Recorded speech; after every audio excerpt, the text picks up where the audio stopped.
Hello. I welcome you on a solo mission today. I am hopping on here. It is October 1st. We made it to spooky season. A lot of scheduling confrontations this week. So I've got to jump on, and I'm just overly excited to just bring a good little taste of an October outlook, a spooky season forecast, if you will. So I'm going to give that today. I've kind of compiled this little survive spooky season. Not really survive, but everything you need. All of your witchy needs, all of the ways that we can kind of move through spooky season collectively, how you can celebrate, ways to really tune in with what's going on around us this time of year.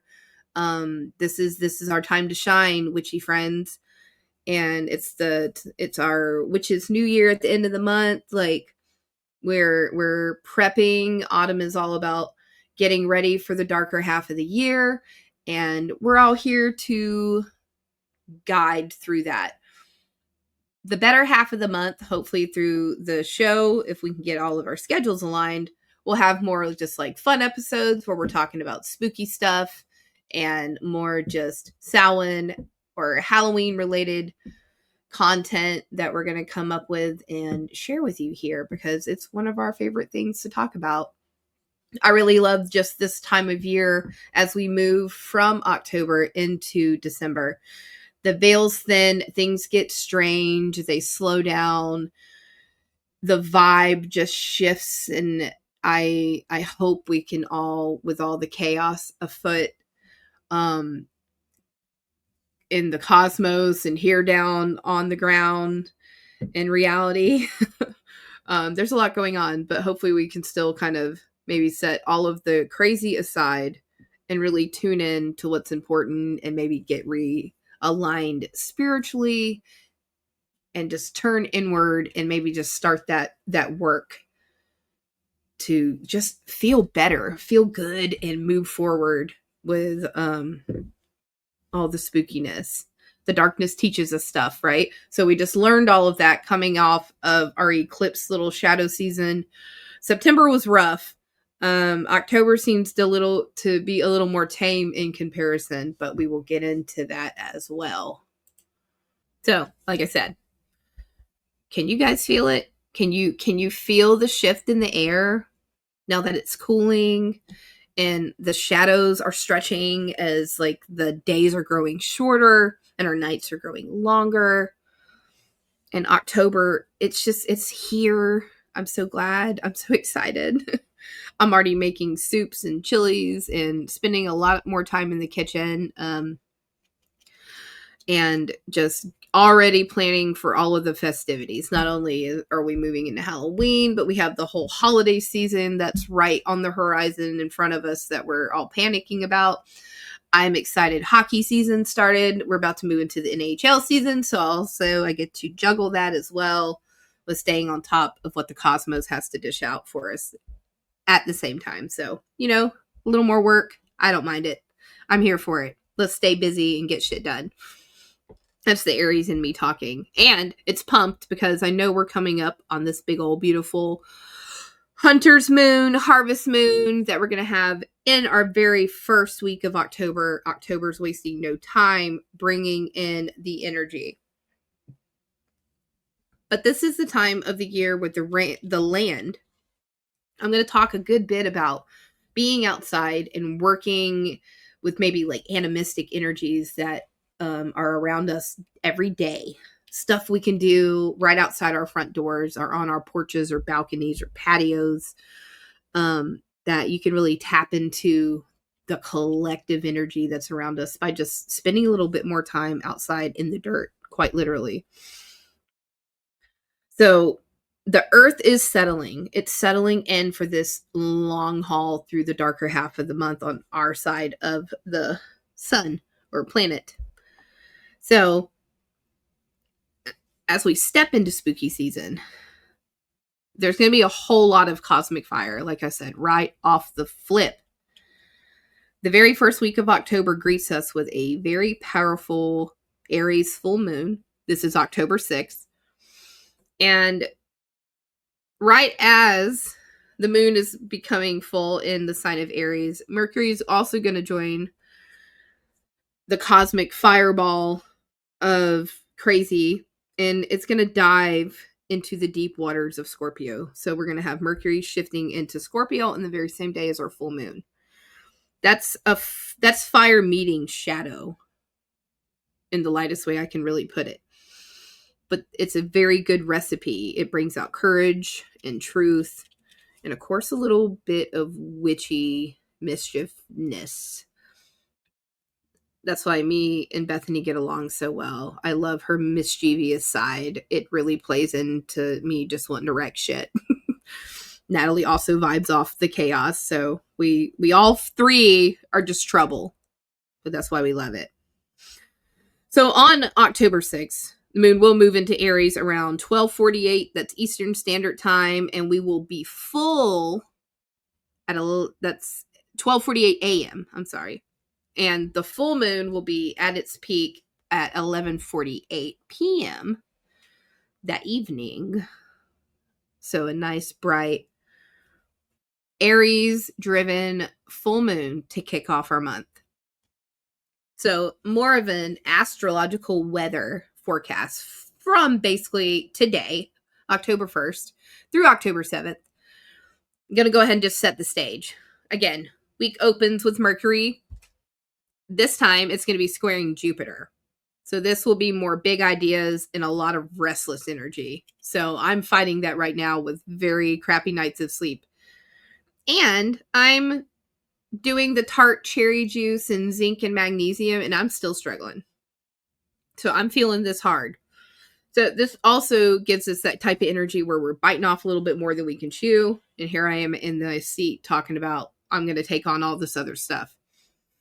It's a really big push and pull between wanting to dream as wide and big as the sky, but we've got to remember to stay a little bit more grounded and get done what we can actually get done in reality.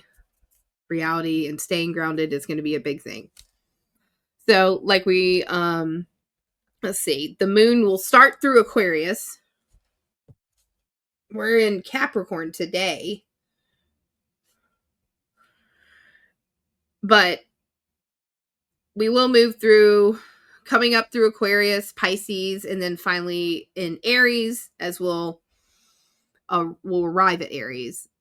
And each step along the way is going to be a bit of a story. As after we shift into Aquarius, this will bring the energy of like innovation.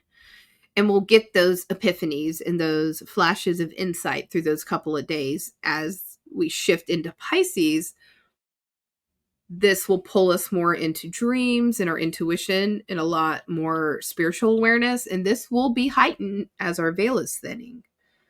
So you might have even more so with that. You might start dreaming of past loved ones or hearing a name called around a corner. If you're in Appalachia, no, you didn't, right? So then the week will build back up as Aries lights a little bit of a fire under our feet and reminds us of our independence and passion and courage to really just step forward and get the shit done. And then again, the main event will be October 6th. And that will be the Aries full moon. That's going to sit at around 14 degrees with the same day with Mercury in Scorpio. That's going to sharpen the words, our thoughts. This is a great time for ritual. It's like the universe is saying, light the fire and don't be afraid to dive a little deeper. Maybe there's something you've been waiting on doing a deep dive on. I know I have. I want to deep dive into this Hellenistic astrology. So this new week moving in October, like I said, let me throw more on my plate. Not that I need to juggle astrology that I'm in now, a new NHL season and holiday season and a full workload, like I just throw some on I. Throw a little more on there. Bigger fire, bigger energy. That's what we're here for this week, the first week of October. Now, the moon. Let's talk about this moon because traditionally, this time of year, we call it the harvest moon or the hunter's moon, really depending on the calendar or almanac that you're referencing. But both names point us towards the same truth. This is a time for gathering, for prepping, preparing, and survival. Think ancient times, we have to get ready for these harsh winters. If we don't do the work now, we're not going to live to see spring. So, what we keep and what we store becomes insanely important. And what we let go of as the entire matter of the dark half of our year unfolds for us. It's vitally important to let go of what you do not need to go into these darker months. So again, preparation. Preparation is vital. What we keep, what we store, what we let go of, all of that matters as the dark half of our year unfolds. And I know we talk a lot about letting go of what's not serving you. And when you come to the tail end of a lunar cycle, that's especially important. Especially as we start waning back towards our beginning of a lunar cycle.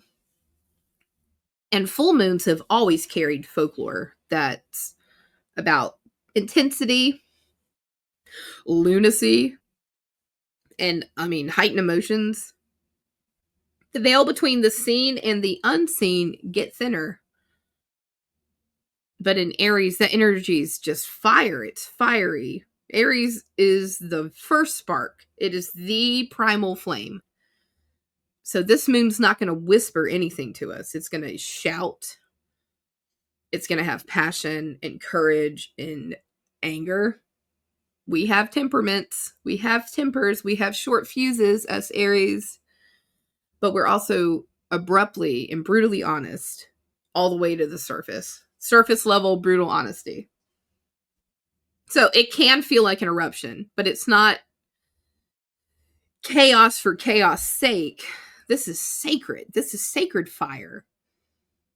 This is the moment where what's been dimmed or repressed becomes blazing into the open and offering us up a chance to burn away fear and stand fully in what we know to be our superpowers, in our own power. And I love a good, bright full moon at the start of the month to remind us all that we're bad bitches. And what a better time of the year for that reminder to come screaming at us. So, how do you want to tap into this? What do we need to do to tap into this cosmic, fiery, inner primal flame that will kick off October for us? So I've compiled a little bit of stuff. How about some deities and a little bit of archetypal energy to really align ourselves with the season, okay? So I've got a little bit of stuff that will help us, maybe if you want to build a new altar to. If you just want to type away, type a journal, type a prompt, type a blog. No, if you want to tap into archetypal energies and use that to your advantage, we can do that here. So I have a little info for that. So this season comes with a lot of company for that. The deities, they especially walk with us through this full moon. We have warriors, shadow guides, all the harvest mothers, and the gatekeepers. October is just psychopomp filled energy. And with Aries, we see the fiery ones like Aries and Mars.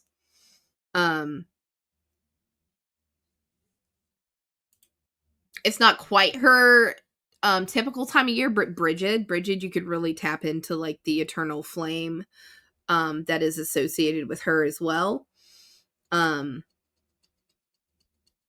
Kali, who destroys, and that really helps with what's no longer serving us. Maybe tap into her to really help remove obstacles. Also, we can use Mercury entering Scorpio for like more of a shadow side of things if you wanted to use that. So shadow walkers like Hecate and the deep mysterious energy of like your crossroads. Persephone descending into the underworld is very much associated with this time of year. So you could really tap into Hecate and Persephone and that whole story. Anubis is a guide for the souls in the underworld as well. And then for our Norse folks and girlies, Odin, seeking wisdom between worlds, one-eyed. These types of deities really invite us to dive deep and face the things that we're avoiding. I know I got a plate full of shit that I'm avoiding and putting off, and communications that I need to put out that have been hard and not the most pleasant, but they need to happen. So we'll get there. Maybe this full moon will push me into it. So Demeter, mourning the loss of her daughter, yet blessing the field still. Freya, who takes half the slain, but also blesses fertility and love. These are the type of archetypes that really remind us that endings are the same as beginnings. They're never separate. They run from the same river. We drink from the same banks of these waters. And they live inside of each of us. How meaningful, right? And speaking of banks of rivers and waters and liminal places where we can really feel this alignment out in nature, here's where it gets a bit more beautiful, because spooky season isn't just cosmic. It's right under our feet. And the animistic traditions that teach us that every tree, every gust of wind, every crow call is alive and speaking if we're willing to feel it and listen to it. This time of year, we can honor the harvest and the remnants. We can collect fallen leaves. You can use corn husk or dried seed pods and bring them to altars. You can decorate your altars with apples and nuts, and offer thanks to the things like your soil has provided for you. If you garden, or you just, I mean, if it's herbs, if it's vegetables, fruits, just flowers to help your pollinating friends, this is a great way to give back and say thank you. Even composting kind of becomes a ritual in really honoring these cycles of death and rebirth and transformation that we move into in October, as all this underworld energy just kind of engulfs us. You can work with the wind. Let's say carry slips of paper and maybe write with what you want to let go of. Whisper your little intentions into the breeze and trust it as like messenger spirits and let that shit go. Dig into the dirt and maybe write messages and literally bury your fears and old habits. You can ground by literally sitting on the ground in the grass or in the dirt with your palms to the dirt and ask the land, ask the energy that you're feeling, because I know you'll feel it. What wisdom can you really pull from this time of year? Or just align yourself with it and feel that momentum. Watch the animals around you. Squirrels, they're storing food. Birds leave and take flight to warmer areas of the country and warmer skies. And what are you storing? What am I storing? And what am I ready to move away from so I can have a more rested, better half of this year? And don't forget our thresholds in our homes.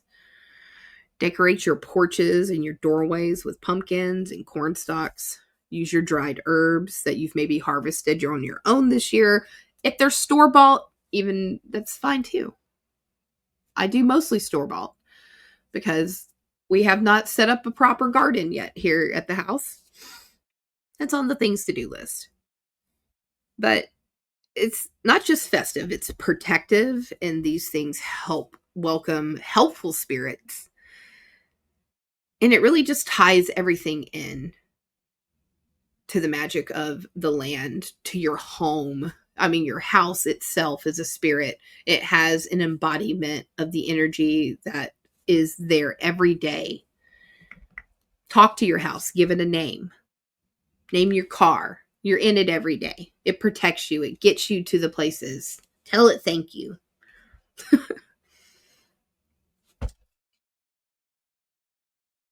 So here are a couple little practical rituals to just kick you off through the first of the week, give you an idea of what you can do to really harness all of this with you. So let's say October 2nd, tomorrow, and the 3rd, our moon will be in Pisces. Or during the Pisces moon. I think it will be there by then. But during your Pisces moon, give or take the 2nd, 3rd, or 4th, invite dreams in and really reach out and maybe find that past loved one that you want to communicate with, or an ancestor that you want to connect with. Really invite these messages in. You can do that with a little help of mugwort under your pillow. Or you can use maybe scrying techniques. I would really focus on maybe scrying with water this time of year during October. And as our moon really shifts into Aries, burn written fears. Write on pieces of paper and burn them and send them off. Send the ashes off into the wind. Or you can bury the ashes into a plant or soil. Take it away and put it on a totally different piece of property. Get it away from you. Get it out of here. And on October 6th, under our full moon, create a fire. Bonfire it up if you can. And do herbs like cinnamon, rosemary, bay leaves. Stand in front of a mirror with a candle and speak affirmations. That would be amazing. A little mirror scrying as well is absolutely. I did a little bit of that last year and it was very, very interesting. And let's see, towards the last of the week on October 7th, the moon will start to wane. So it's a good time to start smoke cleansing. Just cleanse your space. Sage, cedar, juniper, lots of intentions, what you want to dissolve as the light is decreasing through the day. Our days are shorter, our nights are longer. Really use that and tap into letting go of things as well and removing obstacles. And you need a toolkit. So gather up some supplies so you can actually move through a ritual here or there throughout the week. Or if you want to do one every day, if you feel the energy calling to participate daily through the month of October, I get that. I love that motivation. So get red candles for courage, black for banishing, white for clarity, orange for creativity, purple for psychic insight. Also, white will substitute for any color you do not have. You need rosemary, bay leaves, cinnamon, cedar, mugwort. We mentioned earlier, if you have stones or crystals, obsidian is awesome for this time of year, of course, for any type of shadow work. Amethyst for intuition. Moonstone for emotional flow, ebb and flow. We're going to be flowing through the month. And always keep things maybe from your local grocery store, your garden, apples, pumpkins, any type of autumn fruits on hand. These make awesome offerings. And their symbols just connect you wholeheartedly to the season. We want these rich, flavorful, autumn festive fruits that you can use even in meals cooking for your family. If you want to plan a dumb supper, this is the way to do it. I bought a dress with a friend over the weekend, and that friend was like, this would be a great dress to wear to a dumb supper. And I loved that idea. So, one more thing I want to talk about is a big conjunction that we've been moving through, I think, since September. Let's see. It was a trine. It was a Uranus trine with Pluto. No, I'm sorry. This became active during July 23rd, and it's going to take us all the way into November 16th. So, last little tidbit of the forecast that I really wanted to tap into that's collectively kind of taking shape and really underplaying a lot of energy that we're all feeling. So, it's a pretty strong trine, and it being such far out planets, it's a long one. Uranus really gives us ideas of revolution. Pluto is the one that brings that to the table, and that table is made solely out of transformation. If there was a wood called transformation, that's what Pluto's table would be made out of. And these ideas are flooring us collectively. I mean, flooring the collective awareness right now, thanks to things like the very thing I'm talking to you on, the internet. This thing has kept us all so unnaturally connected. As I sit here and want you to tune in and listen and have the connections with everybody and share in a community of like-minded spirits and souls, it's also very hardening on us. We weren't meant to have all this information thrown at us every day from every corner of the planet. And we've talked about that on here before. And the internet providing us all being constantly connected. I think I'm beginning to understand or see these interpretations of revolutionary ideas that flow forth at us in things like music and art and sexual interests and taboos and ideologies. One, for example, like feminism. They're always mentioned. Yet they confidently claim that old structures and worn out policies need to come to a halt so like this new world can emerge out of these things. And I think this trine with Uranus and Pluto is really slowly pushing that in the background. It's tapering off through October as we move through October into the first half of November, but it's still there. And I feel like it's got this weird agenda, but I think it's getting twisted because I'm trying to look at it through multiple lenses. While I think the mindset is on track, but I flip it around both ways. Like the stable and the grounded reality with old policies, I think the collective are hungry for, but they can't put their finger on it. We're having. It's a magical time. We're having a awakening for sure. But I think it's much more grounded, and I think it's a lot more humble than anyone's willing to actively admit. And a lot of it's just fogging the minds of us, of those of us who have taught ourselves or are still in the process of learning what these patterns of movement of our planets and heavenly bodies can really show us or teach us. These new lenses, these overly connected lenses are painted over. There are agendas behind it. We have to learn to teach ourselves to see through it. I want to go back to the first ways people watched the sky and find out how prophecies came to pass and how they were sought out. Like I just need to know. I want to know so bad. But that was just something else. I called that the conjunction junction. How do we function? because these have us buzzing. It's a mess out there. So in the mess, in our dark and quiet time of this time of year, I hope maybe my little compiling of very basic witchy knowledge. Most of you are probably listening to this and be like, girl, I know to grab the pumpkins and the apples and the mugwort. And I know. It's simple.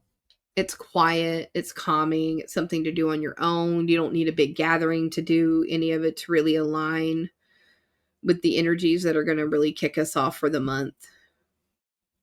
And I think that's what a lot of us need to do. We need to gather around loved ones and family,